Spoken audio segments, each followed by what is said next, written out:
27, for a year and a half, David with his 600 men was serving the enemy. He was backslidden for a year and 4 months. He was under the rule of Achish, and he became his hitman. Oh, y'all don't want to talk. Come on, about y'all need to go back and read the book. That's how he got ziglag. Because after he had killed the Girgashites and fought the Amorites, he came back to Achish, the Philistine king, and said, look, I've been faithful to you. See, you ought to give me a country or a city. And the word of God says that Achish gave him ziglag. Y'all ain't talking to me. And every time I heard the story, they always talked like Ziglag was a province of Jerusalem. And I looked in the book, and Ziglag was a province, of the Philistines. It became province of Jerusalem because God favored David.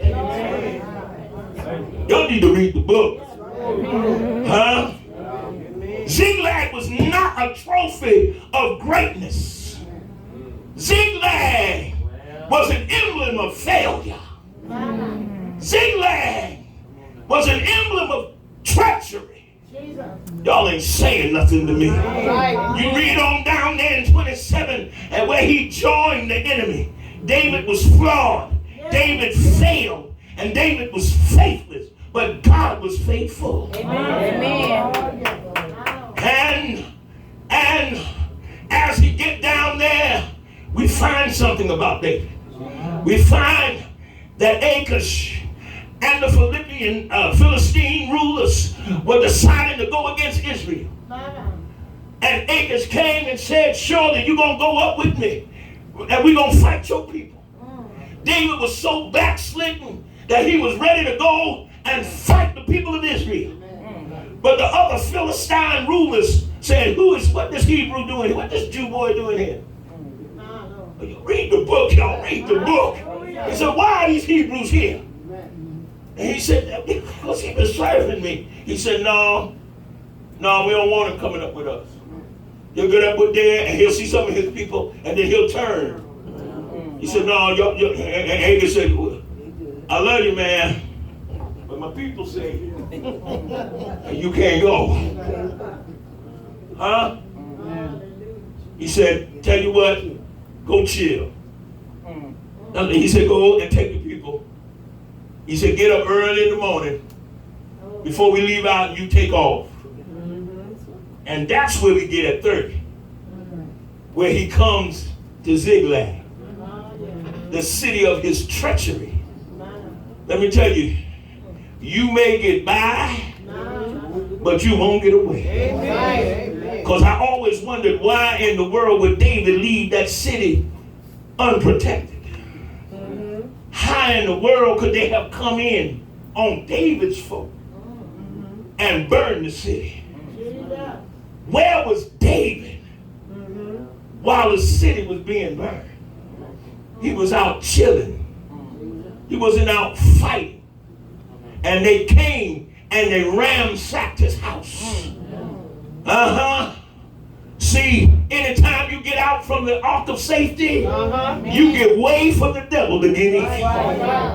I don't care how saved you are. If you're not following the principles of God, if you are not doing what God told you to do, if you turn your face away from God, I don't care how long you've been saved, how deep you think you are, but God has got a way to bring you back into the fold. It may be my sickness, it might be my poverty, it may be my worry, but God will bring you back, because he said, I'm married to the backslider. Somebody say yes, Lord. Ain't it good to know that God loves you even when you don't have no love? Ain't it good to know that God will bring you? Somebody say yes. How do I stay in? I'll tell you how I stay in. You become a kingdom man. You find the principles. Let me tell you about the man. I'm going to run through this. A kingdom man has 3 P's, 3 positions that he has to stand in. He has to stand as the priest, the protector, and the provider. Somebody say me. Yeah, we got to stand there. See how David understood when he had ziglag and he had been robbed of the enemy. He learned that I can't go to my people because they want to kill me. I can't go to Acaz because they don't have me. But I can turn back to God. Somebody say yes, Lord. Even in the midst of his ruin, David turned to God. He said, Abba Father, you the religious man here, go get me the ephod. See, why would David be able to take the ephod? Because he was anointed as a priest and a prophet. Oh, that's what God wants to do to us. He wants to make us kings and priests. Y'all ain't saying nothing to me. Yes. David said, bring me the ephod. And I want to see. See, in the ephod, there were 2 stones. The Urim and Thummim. David said, baby, I need a new pair of shoes. Y'all missed that one. David, help me, Jesus. David took the Urim and Thummim. Said, Lord, shall I pursue? The Urim and Thummim was a black and a white stone. And the way it is said that if God says yes, the white stone would glow. Amen. Oh, y'all don't want to see. It was supernatural. It wasn't them throwing them up against the wall.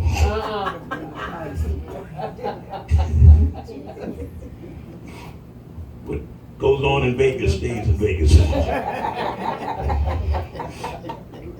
But David said, Lord, should I pursue? And God spoke, and the stone answered, yes. He said, will I recover all? Why would David ask that? Because he didn't know that they hadn't killed anyone. He didn't want anyone else to get killed for nothing. See, he was a protector as well as a priest. And even though he had failed in his job before, he was now back on post. Somebody say amen.